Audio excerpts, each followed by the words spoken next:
When you go back in your mind and you hold yourself at the age you were when you were a child, you become held in the present moment.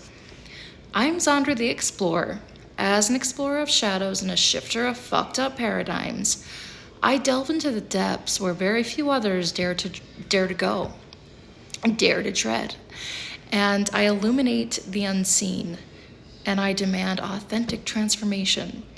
This video today is about the inner child. So often we picture our inner child as something separate from us, something that we can no longer connect to, something that's already been damaged, something that's already moved on from the past, something that has already kind of passed away. Or perhaps we see our inner child as that little girl or little boy, only they're beside us, needing our love and our attention, but we still feel so separate from them. But the real truth is that your inner child is not apart from you. She or he is you. When we do acknowledge our inner child, we are not merely remembering who we once were. We are recognizing who we still are beneath the layers of time, adaptation, and identity. That child never left, never moved on, never passed away, only waited for you. When I sit with my inner child, when I picture her sad or scared, or I picture her hiding in a corner, and when I speak gently, and when I hold her close, and when I communicate to her that she is safe now, something timeless happens. I actually soothe myself present day. I soothe myself present day on a number of layers. If not consciously, I am still soothing many of my own present day layers. I'm actually initiating a change, and I'm actually finishing work that was never finished. This is the essence of shadow work. This is the medicine of shadow work. To bring home the many parts of us that were exiled by pain, shame, or misunderstanding, or shock, or sheer disbelief. A sheer moment of trauma that the brain couldn't process. And unbeknownst to many people, every single person carries with them a plethora of fragmentations. We are all split in many, many, many ways.